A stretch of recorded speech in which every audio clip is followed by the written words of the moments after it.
Bonjour à tous, il est à la fois un moyen d'expression, l'art oratoire par excellence, incluant la poésie, musique, mais aussi une joute verbale. C'est tout simplement le slam, cet art qui a vu les jours dans les années 80 à Chicago, aux États-Unis d'Amérique, qui se propage au jour le jour en Afrique. Comment se porte cet art ici à Lubumbashi? Le point, c'est tout de suite avec Jonathan Tumba. Bienvenue à vous. Vous êtes poète, vous êtes slammer, vous êtes porte-parole de la Fondation Forum. À côté de vous, vous avez Prodige Tita. Bonsoir et bienvenue. Merci. Et voilà, vous avez été vainqueur, vous avez remporté le prix, vous avez figuré parmi les 4 vainqueurs de ce prix de slam, le Festival international du slam. Nous allons parler de votre expérience, les motivations qui vous ont conduit dans cet art oratoire faisant partie du 5e art. Tout d'abord, l'opinion se demandait comment se porte le slam à Lubumbashi. Ah oui, déjà... Monsieur Jonathan. Oui, monsieur Billy, merci beaucoup. Déjà, il faut dire que le slam se porte très très bien. Il y a des avancées très très significatives sur le plan de l'évolution du slam. Et le slam commence à prendre des proportions petit à petit sur la ville de Lubumbashi et pourquoi pas en République démocratique du Congo. Est-ce qu'il y a des étudiants, des élèves qui s'y intéressent et même les autres personnes qui ont déjà fini par exemple? Oui, en tout cas, actuellement, le slam intéresse tout le monde. Il y a des élèves, il y a des étudiants qui s'intéressent. Parce que le slam convainc maintenant tout le monde. Il y a les gens de tous âges qui sont totalement conviés à ça. Nous sommes dans un contexte où, en RDC, les opinions se diffèrent, mais on a l'impression que les arts venant de la littérature ont du mal à s'imposer et à évoluer. Vous avez la littérature elle-même, avec la production des ouvrages, peu des lecteurs. Il y a aussi, à côté de ça, il y a la poésie. Déjà, les gens se demandaient à quoi ça va servir. Mais aujourd'hui, il y a un autre art qui est en vogue, c'est le slam. Les gens se demandent pourquoi. Qu'est-ce qui peut motiver quelqu'un à aimer le slam et c'est quoi les résultats attendus dans la vie quand on s'adonne au slam? Oui, déjà, le slam qui est cet art qui se singularise par sa manière d'être dite dans la société. Oui. Et déjà, on comprend que petit à petit, le slam, c'est en tout cas une discipline qui intéresse beaucoup de gens. Est-ce qu'il y a de la différence entre la poésie et le slam? Bien sûr, oui.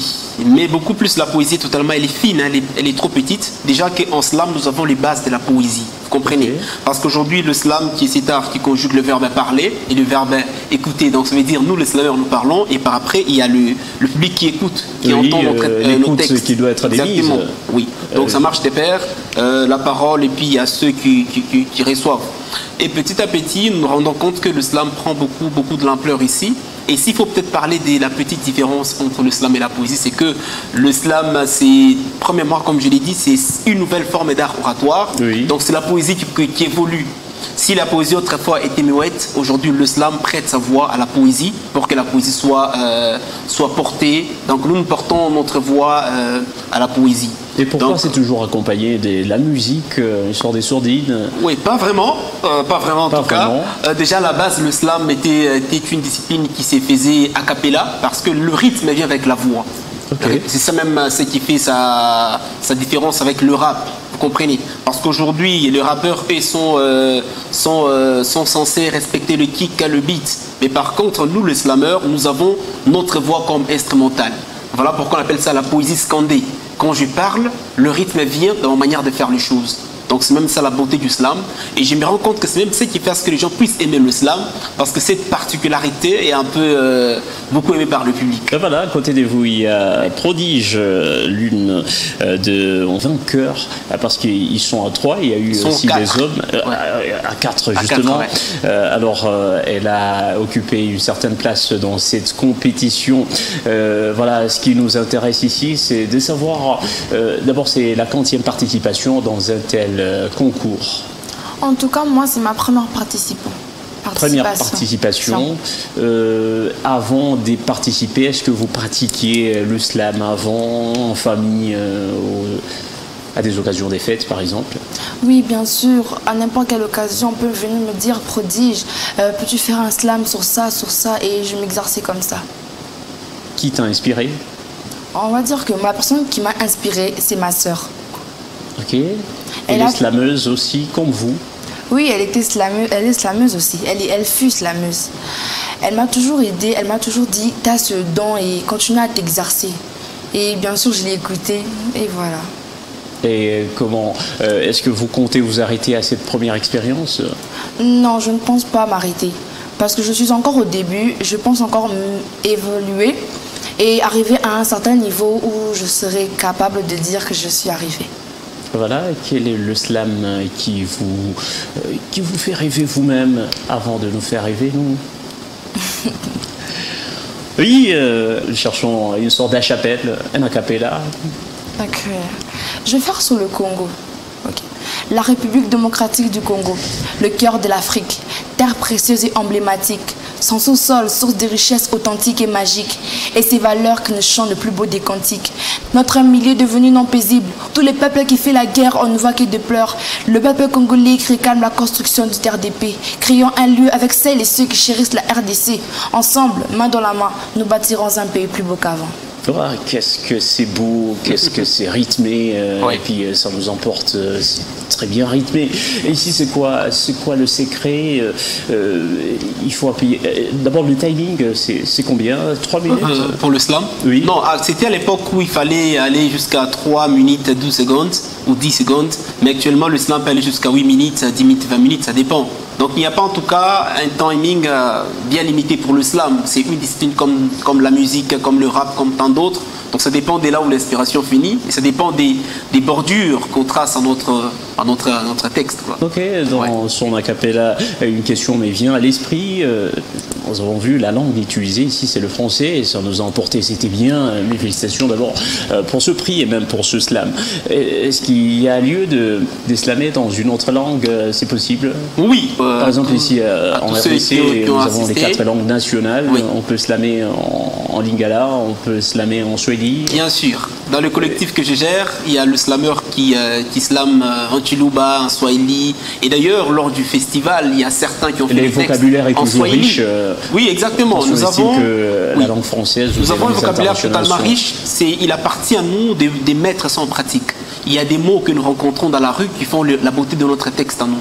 On ne peut pas, donc le slam n'est pas seulement, je vais dire, calé ou claustré en français, mais également dans nos langues nationales de la République démocratique du Congo. Alors aujourd'hui, quand on est slameur, qu'est-ce qu'on gagne dans la vie? Oui, quand on est slameur déjà, nous, ça nous a beaucoup aidé. Comme je l'ai dit, les textes ou encore les thèmes sur lesquels nous travaillons ont contribué sensiblement vraiment sur l'éducation des enfants. Nous avons emmené le slam dans la cité. On a fait un grand concert populaire, la cité La Katouba. Vous comprenez? Donc un milieu qui ne connaissait pas le slam, mais le slam a beaucoup d'impact. Et comme on a porté, cette édition a porté sur le thème de l'environnement, sur la protection de l'environnement, oui. C'était vert, vert, vert, vert. Donc on a sensibilisé les gens par rapport aux dangers qui courent la planète, notamment la pollution et puis tout ce qui va avec. Donc le slam est cet art qui nous aide quand même à sensibiliser les gens. Et le slam voyage de lui-même chaque jour dans les événements aujourd'hui. Vous savez très bien, dans presque tous les grands événements de la ville, le slam est totalement invité.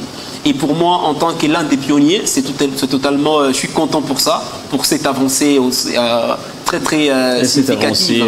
Et puis, les téléspectateurs et auditeurs qui vous suivent ont hâte d'entendre aussi votre slam, en tant que pionnier d'ailleurs. En tant que pionnier, voilà. Comment es-tu tombé du ciel, astre brillant, fils de l'aurore? Toi qui terrassais le peuple, comment est-ce possible que tu fusses rabattu sur terre? Quelle horreur! Tu as décapité les prophètes, tué les poètes, blasphémé la science, bafoué l'écriture saine, la parole sainte. Le Seigneur a créé les mondes, tout le reste vient de la Chine, parole d'un ennemi. Le Vatican a créé les conflits entre Dieu et le diable, c'est l'Africain qui paye le prix. Car la sagesse sage d'un sage s'agite, l'ignorance ignorante de l'ignorance ignore et s'irrite. La fumée vient de l'Occident, c'est en Afrique que l'on tousse. Ils ont piraté la femme et la pluie, les soleils les échappent en douce. Après avoir défloré la terre, ils veulent encore déflorer la belle Mars. Devant quel tribunal seront-ils coupables, ces bourreaux et leurs complices? Tout le monde a les sangs sur la main, c'est juste qu'on n'a pas tous tué par l'épée. Devant le jugement dernier, je n'aurai qu'un seul dossier à plaider. Pourquoi l'apôtre Paul n'avait-il pas envoyé une seule lettre noire pendant 4 siècles? Voici mon cas où ce qui se répète dans ma tête en boucle. J'ai trop peur de l'intelligence artificielle. Est-ce que la femme de mon petit-fils sera naturelle? Ils ont fait jouer les Messies et les Christ avant la fin du monde. Dieu sourit. La FIFA s'est fait fortune, l'accomplissement de la prophétie. Selon les rumeurs, Satan veut se convertir. Voilà pourquoi ses disciples la brume. Qu'est-ce que c'est beau, qu'est-ce que c'est beau.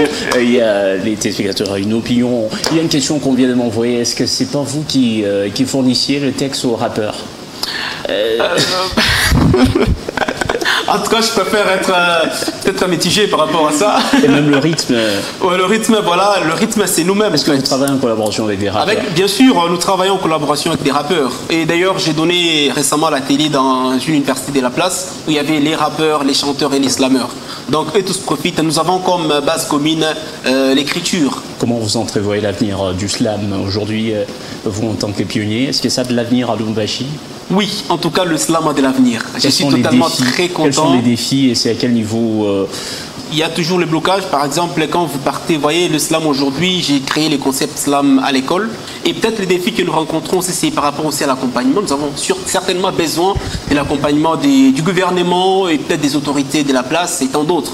En tout cas, tout accompagnement, peu importe sa nature, on en a en tout cas besoin pour que cet art puisse évoluer et puisse prendre de l'ampleur dans la vie de Lubumbashi. Et voilà, vous m'avez inspiré aussi. Avant la fin de l'émission. Oui, si ça sera de la poésie ou le slam. Roi Pagara Faramou, quand désorginaliserez-vous?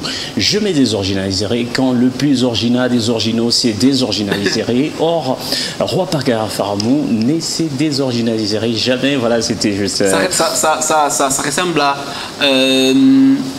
Si mon tonton, qui tombe mon tonton. Des onomatopées, c'est là même. Pour travailler sur la diction, l'articulation, oui, le détachement de chaque syllabe, ça aide beaucoup, hein, ce genre d'exercice. Et voilà, comme chaque art a toujours celui qui l'inspire. Ici, ce que je vais faire, je rends hommage en même temps à mon père, Kamonya-Umba, voilà. Que je considère comme le plus grand slammer ou poète. Oh, qui m'a inspiré. Le plus grand slammer. Ouais. Déjà, très bien. Mais avant, il n'y avait pas ce mot. Il y avait les griots beaucoup plus. Oui, on pensait que c'était de la poésie ou tout simplement de la rhétorique. Puis, Ok, donc il y a plusieurs qui faisaient déjà du slam ici, mais juste qu'il manquait peut-être la qualification à ce qu'ils faisaient. C'était comme moi, par exemple, à mes débuts. Moi, je faisais déjà du slam, mais je ne savais pas que c'était du slam. Il a fallu qu'il y ait quelqu'un pour venir donner sens à ce que je faisais. Il est de même pour plusieurs personnes à Lubumbashi que j'ai rencontrées, peut-être qui ont juste profité de mon mentorat, qui faisaient déjà du slam sans le savoir. Donc je ne m'en doute pas que votre père serait aussi un slameur. Voilà, c'était un plaisir de vous avoir sur ce plateau des questions d'actualité. Jonathan Tumba, slammer, mais aussi poète, fondateur, encore porte-parole de la fondation FOAM, et aussi prodige, Tita. Merci d'être passé sur ce plateau. C'est la première fois, c'est pas la dernière fois. Ce sera un plaisir de vous retrouver prochainement. Merci beaucoup, Monsieur Billy. Merci, Madame, Messieurs Parisis. Ça achève cette émission spéciale sur les avancées, défis du slam, faisant partie du 5e art, la poésie, en RDC, plus particulièrement ici à Lubumbashi, qui était au cœur des analyses sur ce plateau des questions d'actualité. Nous vous retrouvons à la même heure. Au revoir.